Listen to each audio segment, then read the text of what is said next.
sunod na ka dyan, dong! Makapigil hininga ang pagsagip sa lalaking ito.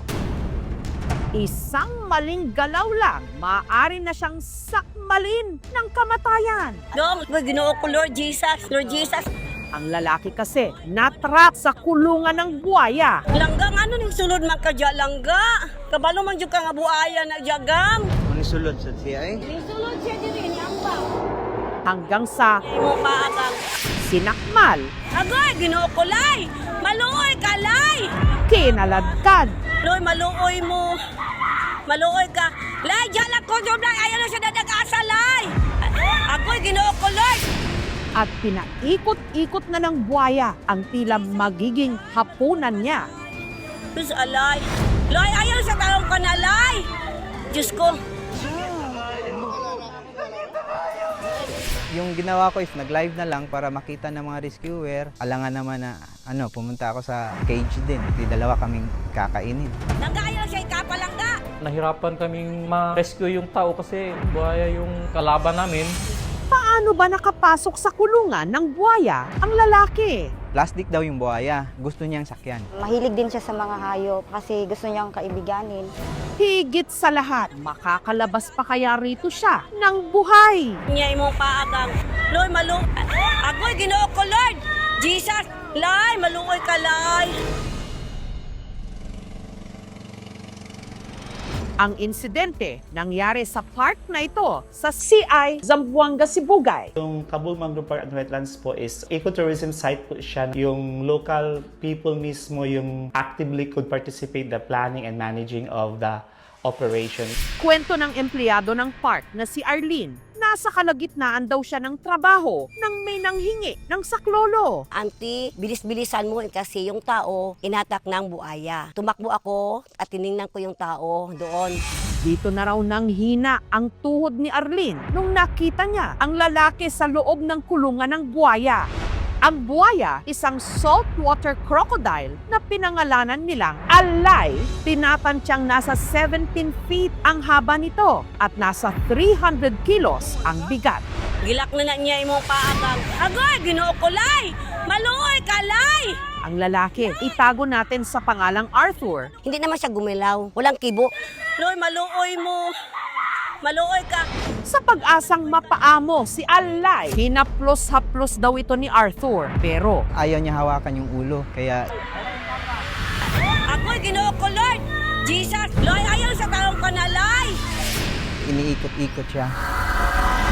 ang kapatid ni Arthur na si Alberto nanlumo sa inabutang lagay ng kanyang kapatid. Abot ko dito, ma'am. So, napadyo siya sa buhaya. Wala ko'y mahimo. Maudyo na akong sa kung una-una. Wala, di pag-asa. Ang rumespondeng mga pulis, naging maingat ang bawat kilos. Nung tinawagan ko yung kasama ko, ang option niya is barilin niya, yung buhaya. Paagang. Agad! Pero nag-aalangan ako, baka mas lalong maging wild. Hanggang sa may naisip silang paraan, tawagan at papuntahin ang caretaker ni Alay na si Tata. Siya lang talaga ang makalapit doon. Sa katunga time na ami sa mo ang balay na ay niabot dito balong nga nakasala si Alay. Diretso rin kog lakaw na. Habang hinihintay si Tata, ang anak niyang si Joliver, sinubukan ng pakalmahin ang buhaya. Nanamay ning ingon nga pusilo na lang na. Ya maluoy pug ko kay sulod na lang jud pug ko. Ang inig magpakaon lang si Papang. Try kog hungit ni ila naman na sa mua kay pila naman na katuig gikap na ko yang ikog. Wala ra mang gyapon. Sa puntong ito, ang walang kalaban-labang si Arthur, walang ibang nagawa kundi humiyaw na lang sa sakit.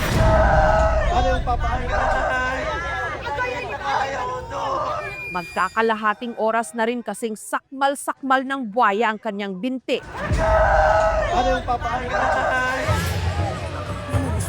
Maya-maya pa, dumating na si Tata. Wala na ko biyahe ang stick dito na ko sa gilingaw dahil akong giingnan mga tao nga kuhaan ninyo katong napaakan. Kaya nakadagan na yung tao dito sa daplin. Mo to ila na yung giyawas. Si Arthur, dali-daling lumabas ng kulungan. Nandun na sa tabi, tinulungan na ng mga rescuer. Naluwas na tayo. Pero bali ang TL sa misulod. Binabandage saka dinala doon sa hospital. Si Arthur, himalang nakaligtas. Ang lalaki, nagtamo ng sugat sa kanan niyang tuhod na sinlaki ng 2 kamao dahil sa tinamong subluxation o partial displacement sa tuhod at tibial plateau fracture o bali sa itaas na bahagi ng binti. Sakit gid siya. Antuson gid siya kay naitabo naman ni. Gilak na niya imong paagang. Agoy, Ginoo ko lay. Plastic daw yung buhaya. Gusto niyang sakyan. Wala ko naguna-una nga plastic. Tinuod yun nga buhaya. Gusto rin yun ako nga katong buhaya yun. Last na ako nga kuan og mamaak bag dili. Katurag yun. Wala na lain rason. Yan kasi, ginusto mong magpakagat. Wala na sila yung respect ba sa among pamilya po. Tingana, wala gi sila kailan sa kong igsoon kung ningana ba nga ilang gi bully yun nila nga buang daw. Mabait yan. Pero si Arthur, may inamin sa aming team. Siya gito kung tuyo dito. Katong buhaya yun. Mahilig daw kasi siya talaga sa mga hayop. Kaya nung nakita niya si Alay, na-interest daw siyang hawakan ito. Dito pa ko maagi sa katong portahan bitawon ta. Pag abri na ako niya, di man maabri gahi. Moto nga akong idea, kudri na ako mulayat sa katong naipayag bitaw. Wala jud ko yung mga paminaw bitong nga wag nahadlok. Kay abi na ako sa butan. Hanggang nangyari na nga ang kanyang bangungot. Gilak na niya imong paagang. Sinakmal siya ng buhaya. Pero meron niyang anak sa kuha, nabalik na niya ako tiil. Nakita niyo na ako niya, agawas ng bukog diya oh. Agoy, Ginoo ko Lord. Gibalik ko niya, dahil gidala na pugod niya diri. Paagang. Agoy, Ginoo ko lay. Iya kong gilamba. Mga ikaduha siguro ko niya tuyok. Nalagin sa ko nauna to, nga mamatay. O dito ra ko taman.